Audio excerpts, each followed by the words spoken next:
আসসালামু আলাইকুম dear viewers. আজকে আমরা HSC English first paper text book থেকে ইউনিট 1 লেসন 2 নিয়ে আলোচনা করব। ইউনিট 1 লেসন 2তে একজন ব্যক্তিত্ব নিয়ে আলোচনা করা হয়েছে যার নাম হচ্ছে নেলসন ম্যান্ডেলা।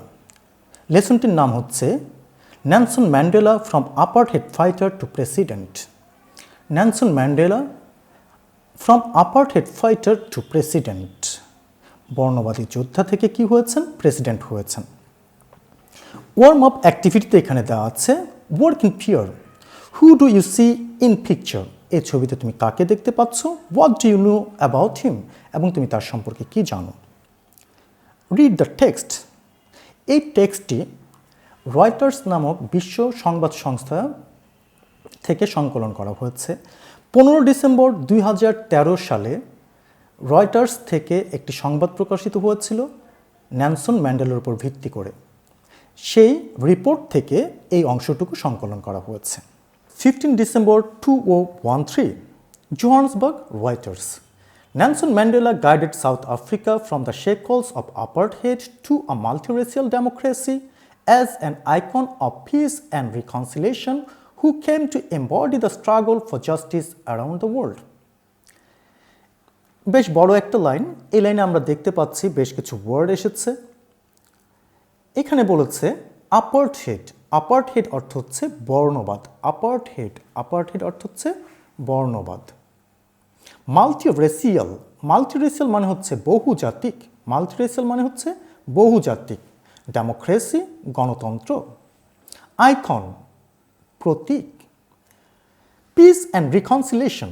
রিকনসিলেশন অর্থ হচ্ছে মূলত পুনর্মিলন, কিন্তু এখানে পুনর্মিলন অর্থে ব্যবহৃত হয়নি। এখানে সহমর্মিতা, শান্তি এবং সহমর্মিতা। এমবডি, বাস্তবায়ন করা। এমবডি, বাস্তবায়ন করা। স্ট্রাগল, সংগ্রাম। জাস্টিস, ন্যায় বিচার। তাহলে পুরো লাইনের মিনিংটা কি দাঁড়াচ্ছে? Nelson Mandela guided South Africa from the shackles of apartheid to a multiracial democracy. Nelson Mandela South আফ্রিকাকে পরিচালিত করেছিল বর্ণবাদের শৃঙ্খল থেকে একটি বহুজাতিক গণতন্ত্রের দিকে। As an icon of peace and reconciliation, কী হিসেবে? প্রতীক হিসেবে। কিসের? শান্তি এবং সহমর্মিতার প্রতীক হিসেবে। Who came to embody the struggle for justice around the world, যে এসেছিল বাস্তবায়ন করতে ন্যায় বিচারের সংগ্রামকে সারা পৃথিবীতে। ক্লিয়ার মিনিংটুকু? এর পরের পাড়ায় আছে imprisoned for nearly 3 decades for his fight against white minority rule, Mandela never lost his resolve to fight for his people's emancipation. He was determined to bring down apartheid while avoiding a civil war. His prestige and charisma helped him win the support of the world. এই প্যারাটিতে বলেছে imprisoned for nearly 3 decades, প্রায় 3 দশক ধরে সে কি ছিল? কারারুদ্ধ ছিল। তিনি প্রায় 3 দশক ধরে কি ছিলেন? কারারুদ্ধ ছিলেন। তাহলে ইমপ্রিজন্ড মানে হচ্ছে কারারুদ্ধ থাকা। ডিকেডস, ডিকেডস মানে হচ্ছে দশক। For his fight against white minority rule, minority মানে হচ্ছে সংখ্যালঘু। তাহলে প্রায় 3 দশক ধরে তিনি কি ছিলেন? কারারুদ্ধ ছিলেন। কেন? হোয়াইট মাইনরিটি রুল, সংখ্যালঘু শ্বেতাঙ্গদের বিরুদ্ধে সংগ্রাম করার কারণে। সংগ্রাম করতে গিয়ে Mandela never lost his resolve to fight for his people's emancipation. Mandela কখনই তার মনোবল হারাননি কি করতে? সংগ্রাম করতে তার লোকজনের মুক্তির জন্য। তাহলে এখানে আমরা কি দেখলাম? ইমপ্রিজন মানে কি বলেছি? কারারুদ্ধ। ডিকেডস মানে হচ্ছে দশক। মাইনরিটি মানে হচ্ছে সংখ্যালঘু। রিজলভ, রিজলভ মানে হচ্ছে মনোবল। ইমানসিপেশন, ইমানসিপেশন মানে হচ্ছে মুক্তি। তাহলে এই লাইনটার মিনিংটা কি দাঁড়াচ্ছে? 3 দশক ধরে কারারুদ্ধ থেকে সংখ্যালঘু শ্বেতাঙ্গ শাসকদের বিরুদ্ধে সংগ্রাম করার কারণে Mandela never lost his resolve, Mandela কখনোই মনোবল হারাননি তার লোকজনের শান্তির আন্দোলন করতে। He was determined to bring down apartheid while avoiding a civil war. তিনি কি ছিলেন? দৃঢ় সংকল্পবদ্ধ ছিলেন কি করতে? এই অ্যাপার্টহেড বর্ণবাদকে নির্মূল করতে। কি এড়িয়ে? একটি গৃহযুদ্ধ এড়িয়ে। তাহলে এখানে আমরা কি দেখলাম? ডিটারমাইন্ড, দৃঢ় প্রতিজ্ঞাবদ্ধ। ব্রিং ডাউন, নির্মূল করা। অ্যাপার্টহেড তো আগেই বলেছি, অ্যাপার্টহেড অর্থ কি? বর্ণবাদ। সিভিল ওয়ার, গৃহযুদ্ধ বা বেসামরিক যুদ্ধ যেটা। His Prestige and charisma helped him win the support of the world. তার প্রেস্টিজ এবং কারিজমা, প্রেস্টিজ মানে হচ্ছে সম্মান আর কারিজমা হচ্ছে অসাধারণ প্রতিভা। প্রেস্টিজ মানে হচ্ছে কি সংগ্রাম এবং কারিজমা হচ্ছে কি অসাধারণ প্রতিভা। Helped him win the support of the world, তাকে সাহায্য করেছিল সারা পৃথিবীর সমর্থন পেতে। তাহলে এই প্যারাটাতে আমরা কি দেখতে পাচ্ছি? তিনি শ্বেতাঙ্গদের বিরুদ্ধে সংগ্রাম করার কারণে প্রায় 3 দশক ধরে কারারুদ্ধ থেকেও তিনি তার লোকজনের বা তার জনগণের মুক্তির জন্য সংগ্রাম করতে কখনোই মনোবল হারাননি এবং তিনি দৃঢ় সংকল্পবদ্ধ ছিলেন কি করতে? অ্যাপার্টহেড নির্মূল করতে, একটি গৃহযুদ্ধ এড়িয়ে। His Prestige and charisma helped him win the support of the world. তার প্রেস্টিজ, তার অসাধারণ প্রতিভা এবং তার মর্যাদা তাকে কি করেছিল? সাহায্য করেছিল সারা পৃথিবীর সমর্থন পেতে। এই প্যারাটিতে কি বলেছে? I hate race discrimination most intensely. Discrimination অর্থ হচ্ছে বৈষম্য। মোস্ট ইন্টেন্সলি, প্রচণ্ড রকমভাবে, মোস্ট ইন্টেন্সলি, প্রচণ্ড রকমভাবে। ইন অল ইটস ম্যানিফেস্টেশনস মানে হচ্ছে সব দিক থেকে বা বহু দিক থেকে। তাহলে এই লাইনটার মিনিং কি দাঁড়াচ্ছে? আমি ঘৃণা করি রেস ডিসক্রিমিনেশনকে, জাতিগত বৈষম্যকে প্রচণ্ড রকমভাবে এবং এটা সব দিক থেকে। আই হ্যাভ ফট it all during my life. আমি আমার সারা জীবনে এটার বিরুদ্ধে সংগ্রাম করেছি। আই উইল ফাইট ইট নাও, আমি এখন এটা করব। And will do so until the end of my days, এবং আমি আমার জীবনের শেষ দিন পর্যন্ত এটা করে যাব। Mandela said in his acceptance speech on becoming south আফ্রিকাস first black president in 1994। 1994 সালে তিনি যখন সর্বপ্রথম সাউথ আফ্রিকার কৃষ্ণাঙ্গ প্রেসিডেন্ট নির্বাচিত হয়েছিলেন, তখন তিনি তার স্বাগত বক্তৃতায় এটা বলেছিলেন। The time for the healing of the wounds has come. The time for the healing of the wounds has come. আহতদের আরোগ্য লাভ করার সময় এসেছে। The moment to bridge the chasm that divide us has come. আমাদের মধ্যে বিভেদ সৃষ্টিকারী যে ফাটল আছে ওটার মধ্যে সেতু বন্ধন তৈরি করার সময় এসেছে। চ্যাজম, বিভেদ সৃষ্টিকারী ফাটল। ডিভাইড, যেটা ভাগ করা, আমাদের মাঝখানে বিভেদ সৃষ্টিকারী যে ফাটল আছে ওটার মধ্যে সেতু বন্ধন তৈরি করার সময় এসেছে। We have at last achieved our political emancipation. অবশেষে আমরা আমাদের রাজনৈতিক মুক্তি পেয়েছি। ইন 1993 সালে Mandela was awarded the Nobel Peace Prize. ম্যান্ডেলাকে কি করা হয়েছিল? শান্তিতে নোবেল পুরস্কার দেওয়া হয়েছিল। An honour he shared with F.W. De Klerk, একটা সম্মান যেটা সে ভাগ করে নিয়েছিল F.W. ডি ক্লার্কের সাথে, দ্য হোয়াইট আফ্রিকান লিডার, একজন শ্বেতাঙ্গ আফ্রিকান নেতা, who had ফ্রিড him from the prison 3 years earlier and negotiated the end of apartheid, যে তাকে কি করেছিল? মুক্ত করেছিল প্রিজন থেকে 3 বছর আগে এবং একটা সমঝোতা করেছিল অ্যাপার্টহেড শেষ করতে, মানে বর্ণবাদ শেষ করতে। তাহলে এখানে আমরা কি দেখলাম? নেগোশিয়েট, সমঝোতা করা। নেগোশিয়েট মানে কি? সমঝোতা করা। প্রিজন মানে হচ্ছে কি? কারাগার। তাহলে আমরা এখানে কি দেখলাম? 1993 সালে নেলসন ম্যান্ডেলাকে কি করা হয়েছিল? শান্তিতে নোবেল পুরস্কার দেওয়া হয়েছিল, যেটা সে ভাগ করে নিয়েছিল একজন শ্বেতাঙ্গ আফ্রিকান নেতা যার নাম ছিল F.W. ডি ক্লার্ক, যে তাকে 3 বছর আগে জেলখানা থেকে মুক্তিতে সহযোগিতা করেছিল এবং বর্ণবাদ নির্মূলে সমঝোতা করেছিল। Mandela went on to play a prominent role in the world stage as an advocate of human dignity in the face of challenges ranging from political repression to AIDS. Mandela একটি গুরুত্বপূর্ণ ভূমিকা পালন করেছে বিশ্বে কি হিসেবে? একজন প্রতিনিধি হিসেবে। কিসের? মানব মর্যাদার প্রতিনিধি হিসেবে। Political repression, in the face of challenges ranging from political repression to AIDS. রাজনৈতিক অস্থিরতা থেকে শুরু করে এইডস পর্যন্ত মোকাবেলায় তিনি কি করেছেন? একটা গুরুত্বপূর্ণ ভূমিকা পালন করেছেন ওয়ার্ল্ড স্টেজে। কি? As an advocate of human dignity, মানব মর্যাদার একজন সমর্থক হিসেবে।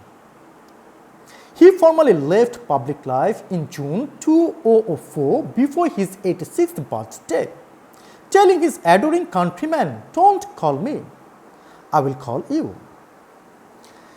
তিনি তার স্বাভাবিক জীবন ত্যাগ করেছিলেন 2004 সালে তার 86তম জন্মদিনের পূর্বে। তার প্রিয় দেশবাসীকে বলে, ডোন্ট কল মি, আমাকে ডেকো না, আই উইল কল ইউ, আমি তোমাদেরকে ডাকবো। But he remained one of the world's most revered public figures, combining celebrity sparkles with an unwavering message of freedom, respect and human dignity. কিন্তু তারপরেও তিনি থেকেছিলেন কি হিসেবে থেকেছিলেন? একজন মর্যাদাপূর্ণ পাবলিক ফিগার হিসেবে থেকেছিলেন। তারকা খ্যাতি সম্পন্ন একজন পাবলিক ফিগার হিসেবে তিনি থেকেছিলেন একটা অনমনীয় বার্তা নিয়ে। কিসের বার্তা নিয়ে? Freedom, respect and human rights. Freedom, স্বাধীনতা, সম্মান এবং হিউম্যান রাইটস, মানব অধিকারের একটা অনমনীয় বার্তা নিয়ে। তাহলে আনওয়েভারিং মেসেজ, দৃঢ় বা অনমনীয়। সেলিব্রিটি, সেলিব্রিটি মানে হচ্ছে কি? তারকা খ্যাতি সম্পন্ন। রিভার্ড, অতি সম্মানীয়। He is at the epicenter of our time, ours in South Africa and yours wherever you are. তিনি আছেন আমাদের সময়ের কেন্দ্রবিন্দুতে, আমাদের এই দক্ষিণ আফ্রিকা এবং তোমরা যে যেখানে আছো। Nadine Gordimer, the South African writer and Nobel laureate for literature, once remarked. Nadine Gordimer, south African সাহিত্যে নোবেল পুরস্কার বিজয়ী, একবার তার সম্পর্কে এটা উল্লেখ করেছিলেন।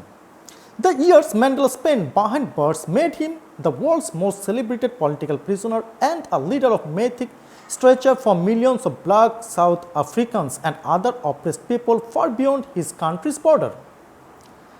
The years Mandela spent behind bars, যে সময়টুকু ম্যান্ডেলা কাটিয়েছে কারাগারে, made him the world's most celebrated political prisoner, তাকে করেছিল সবচেয়ে তারকা খ্যাতিসম্পন্ন রাজনৈতিক বন্দী, and a leader of mythic stature of millions of black South Africans, এবং লাখো লাখো কৃষ্ণাঙ্গ সাউথ আফ্রিকানদের কাছে তিনি ছিলেন একজন রূপকথার নায়ক, অ্যান্ড আদার অপ্রেসড পিপল, এবং অন্যান্য অত্যাচারিত লোকের far beyond his country's border, তার দেশের সীমানার বাইরে সমগ্র পৃথিবীর অত্যাচারিত লোকদের কাছে এবং কৃষ্ণাঙ্গ লাখো লাখো সাউথ আফ্রিকানদের কাছে তিনি ছিলেন রূপকথার নায়ক। Charged with capital offences in the 1963 Revonia trial, his statement from the dock was his political testimony. তার বিরুদ্ধে যেই অভিযোগটা আনা হয়েছিল 1963 সালে রেভোনিয়া ট্রায়ালে, সেখানে সে ডকে দাঁড়িয়ে মানে কাঠগড়ে দাঁড়িয়ে যেই বক্তব্যটা দিয়েছিলেন সেটা ছিল তার রাজনৈতিক পরিচয়। During my lifetime, I have dedicated myself to the struggle of the African people. আমি আমার জীবদ্দশায় আমার নিজেকে উৎসর্গ করেছি সংগ্রামে আফ্রিকার লোকজনের জন্য। I have fought against white domination. আমি শ্বেতাঙ্গদের ডোমিনেশনের বিরুদ্ধে, শ্বেতাঙ্গদের প্রভাবের বিরুদ্ধে আমি কি করেছি? সংগ্রাম করেছি। And I have fought against black domination. এবং আমি কৃষ্ণাঙ্গদেরও প্রভাবের বিরুদ্ধে সংগ্রাম করেছি। I have cherished the ideal of a democratic and free society in which all the persons live together in harmony and with equal opportunities, he told the court. তিনি কোর্টকে বলেছিলেন, I have cherished the ideal of a democratic and free society. আমি স্বপ্ন দেখেছি। Cherish অর্থ হচ্ছে কোনো ইচ্ছা বা স্বপ্ন দীর্ঘদিন ধরে মনে লালন পালন করা। I have cherished the ideal of a democratic and free society. আমি একটা ইচ্ছা বা স্বপ্ন লালন করে এসেছি আমার মনের মধ্যে। কিসের? আদর্শের। অব এ ডেমোক্রেটিক, একটা গণতান্ত্রিক এবং মুক্ত সমাজের, যেখানে all persons live together in harmony and with equal opportunity, he told the court. ঠিক আছে, যেখানে সমস্ত লোকজন একত্রে ইন হারমোনি মানে ঐক্যের সাথে এবং সমান সুযোগ নিয়ে, ইকুয়াল অপরচুনিটি নিয়ে বসবাস করবে, তিনি এটা কোর্টকে বলেছিলেন। It is an ideal I hope to live for, এটা এমন একটা আদর্শ যার জন্য আমি বেঁচে আছি, অ্যান্ড টু অ্যাচিভ, যেটা অর্জন করতে। বাট ইফ নিডস বি, এবং যদি দরকার হয়, ইট ইজ অ্যান আইডিয়াল, এটা এমন একটা আদর্শ for which I am prepare to die, যার জন্য আমি মরতে প্রস্তুত। Friends adored Mandela and fondly called him Madiba, the clan name by which he was known. বন্ধুবান্ধব তাকে আদর করে কি তার গোত্রীয় নাম যেটা মাদিবা বলে ডাকত বা মাদিবা বলে সম্বোধন করত। People lauded his humanity, kindness and dignity. লোকজন ভূয়সী প্রশংসা করত তার মানবতার, তার দয়ার এবং তার মর্যাদার। লাউড, ভূয়সী প্রশংসা করা। এটাই ছিল আমাদের টেক্সট, এটা ছিল আমাদের টেক্সট পোর্শনটুকু। এখন আমরা এই টেক্সটের উপর ভিত্তি করে আমাদের কি কি কাজ করতে হবে তা দেখব। প্রথমেই এই টেক্সট থেকে যে কাজটা করতে হয় সেটা হচ্ছে 5টা MCQ কোশ্চেন থাকে, এটা থেকে আমাদের সঠিক উত্তরটি নির্বাচন করতে হয়। যেমন এখানে ফার্স্টে দেওয়া আছে, what does the apartheid refer to in the title? What does apartheid refer to in the title? টাইটেলে এই apartheid মানে বর্ণবাদ দিয়ে কী বোঝানো হয়েছে? Apart, distance, discrimination, dialogue. তাহলে আমাদের সবগুলো ওয়ার্ডের মিনিং জানতে হবে। তাহলে এখানে আপার্ট বিচ্ছিন্ন, ডিস্টেন্স দূরত্ব, ডিসক্রিমিনেশন বৈষম্য, ডায়ালগ কথোপকথন। তাহলে এখানে কোনটা হবে? ডিসক্রিমিনেশন। এভাবে আমাদের 5টা MCQ দেওয়া থাকবে, আমাদের কি করতে হবে? এই 5টা MCQ আনসার করতে হবে। এরপরে এটা থাকবে হচ্ছে কোশ্চেন নাম্বার 1 পার্ট এতে। পার্ট বিতে 5টা কোশ্চেন থাকবে এবং আমাদেরকে এই 5টা কোশ্চেন কী করতে হবে? অ্যান্সার করতে হবে। যে জিনিসটা আমরা ছোট ক্লাস থেকে দেখে এসেছি, করে এসেছি, ঠিক ওই প্যাটার্নেই হবে। ঠিক আছে, কোশ্চেনগুলো আমরা কি করব? অ্যান্সার করব। তবে এই কোশ্চেনগুলো অ্যান্সার করার ক্ষেত্রে আমাদের সবসময় যে জিনিসটা মনে রাখতে হবে, আমরা প্যাসেজ থেকে সরাসরি লাইন তুলে দিব না, এবং প্যাসেজে যে ওয়ার্ডসগুলো আছে যতটুকু সম্ভব এই ওয়ার্ডসগুলো অ্যাভয়েড করে আমরা নিজের ভাষায় লিখব। কোশ্চেন নাম্বার 2তে যেটা থাকবে সেটা হচ্ছে একটা ফ্লুচার্ট অথবা ইনফরমেশন ট্রান্সফার। ফ্লুচার্ট এটা তোমাদের জন্য একটা নতুন টপিক। এটা কিভাবে লিখতে হয় এটা নিয়ে আমি একটা পরিপূর্ণ লেকচার দিব এবং আশা করি সবাই এটা দেখবে। তো এখন আমি জাস্ট আলোচনা করে যাচ্ছি যে কিভাবে আমরা অ্যান্সার করব। যেমন দেওয়া আছে, read the above text and make a flowchart showing the activities and achievements of Nelson Mandela. তাহলে এই জায়গাতে আমার সবসময় মনে রাখতে হবে আমাদের যে read the above text and make a flow chart showing অথবা হাইলাইটিং। এখানে শোয়িং অর হাইলাইটিং ওয়ার্ডটা দেওয়া থাকবে। এরপরে যে কথাটা বলেছে, the activities and the achievements of Nelson Mandela. Nelson ম্যান্ডেলার অ্যাক্টিভিটিস এবং অ্যাচিভমেন্ট এটাকে কী করবো? আমরা শো করব বা হাইলাইট করব। কোথায়? এই ফ্লুচার্টে। ফ্লুচার্টটা হচ্ছে এখানে একটা বক্স আকারে থাকবে, একটা তোমার জন্য করে দেওয়া থাকবে এবং বাকি যেই বক্সগুলো আছে ওটা ফিল আপ করতে হবে। টোটাল 6টা বক্স থাকে, এর মধ্যে থেকে একটা বক্স করে দেওয়া থাকে এবং বাকি যে বক্সগুলো আছে এটা তোমার নিজে থেকে ফিল আপ করতে হবে এবং প্রতিটা বক্সের জন্য 2 নাম্বার করে। যদি 5টা বক্সে তুমি সঠিকভাবে অ্যান্সার করতে পারো তাহলে তুমি 5টার জন্য 10 নাম্বার পেয়ে যাবে। তো এই ক্ষেত্রে ফ্লুচার্টের ক্ষেত্রে আমাদের সবসময় মনে রাখতে হবে যে আমাদের এখানে সাবজেক্ট ইউজ করা যাবে না, ভার্ব ইউজ করা যাবে না। ফ্লুচার্ট এবং ইনফরমেশন ট্রান্সফার দুইটার ক্ষেত্রে আমাদের এই কথাটা সবসময় মনে রাখতে হবে যে আমরা সাবজেক্ট ইউজ করতে পারবো না, ভার্ব ইউজ করতে পারবো না। তাহলে আমরা লিখব কিভাবে? ফ্লুচার্টের ক্ষেত্রে আমরা এই ঘরগুলো ফিল আপ করবো শুধুমাত্র নাউন বা নাউন ফ্রেজ দিয়ে, শুধুমাত্র নাউন বা নাউন ফ্রেজ দিয়ে। এই ক্ষেত্রে আমাদের মনে রাখতে হবে যে কিভাবে নাউন বা নাউন ফ্রেজে রূপান্তর করা যায়। এই ক্ষেত্রে ভার্ব প্লাস আইএনজি যুক্ত করে, টু প্লাস ভার্বের প্রেজেন্ট ফর্ম যুক্ত করে, অথবা সাবজেক্ট অমিট করে দিয়ে আমরা কি করতে পারি? নাউন বা নাউন ফ্রেজে রূপান্তর করে দিতে পারি। Read the above text and make a flowchart showing the activities and achievements of Nelson Mandela. One has been done for you. Guiding South Africans against racial discrimination. South আফ্রিকানদের racial discrimination থেকে কি করা? মুক্ত করা। তাহলে এখানে একটা তার অ্যাক্টিভিটি দিয়ে দিয়েছে, এখানে চেয়েছে কি অ্যাক্টিভিটি অ্যান্ড অ্যাচিভমেন্টস, দুটো জিনিস আছে। তাহলে একটা অ্যাক্টিভিটি দিয়ে দিয়েছে, তাহলে আমরা আরও 2টা অ্যাক্টিভিটি দিতে পারি এবং 3টা অ্যাচিভমেন্ট দিতে পারি। তো এখানে অ্যাক্টিভিটিতে আমরা অ্যাড করতে পারি। কিভাবে অ্যাড করব? যেমন সে সংগ্রাম করেছিল কিসের জন্য? তার লোকজনের মুক্তির জন্য। তাহলে fighting for emancipation of his people, fighting for emancipation of his people, এটা আমরা ইউজ করতে পারি 2 নম্বর ঘরটায়। 3 নম্বর ঘরে আমরা আরেকটা কি ইউজ করতে পারি? তিনি ডিটারমাইন্ড ছিলেন, দৃঢ় সংকল্পবদ্ধ ছিলেন কি করার জন্য? অ্যাপার্টহেড নির্মূল করার জন্য। তাহলে কি হবে? Being determined to bring down apartheid. তাহলে এখানে আমরা 2টো ঘর ফিল আপ করলাম কি দিয়ে? তার অ্যাক্টিভিটিস দিয়ে। এখন আমরা তার অ্যাচিভমেন্টসগুলো দেখব। অ্যাচিভমেন্টসে আমরা বলতে পারি যেমন তিনি কি হয়েছিলেন? সাউথ আফ্রিকার একজন প্রেসিডেন্ট হয়েছিলেন, তিনি নোবেল প্রাইজ জয় করেছিলেন, তারপরে তিনি কি ছিলেন? সবচেয়ে তারকা খ্যাতি সম্পন্ন, সবচেয়ে মর্যাদাপূর্ণ একজন পাবলিক ফিগার হয়েছিলেন। তাহলে আমরা ইউজ করতে পারি, কিভাবে ইউজ করতে পারি এটা? বিকামিং, 4 নম্বরটা আমরা লিখতে পারি বিকামিং সাউথ আফ্রিকার ফার্স্ট ব্ল্যাক প্রেসিডেন্ট। 5 নম্বরটা আমরা লিখতে পারি উইনিং নোবেল প্রাইজ। 6 নম্বরটা আমরা লিখতে পারি becoming the most revered public figure in the world. Okay, এই হচ্ছে ফ্লুচার্ট। তাহলে আশা করি তোমরা ফ্লুচার্টটা বুঝতে পেরেছো সবাই। এরপরে 3 নম্বরে যেটা থাকবে সেটা হচ্ছে কি সামারাইজিং দ্য প্যাসেজ। এটা নিয়েও আমি পরে পরিপূর্ণ একটি লেকচার দিব ইনশাল্লাহ। Okay, thank you all the students and viewers.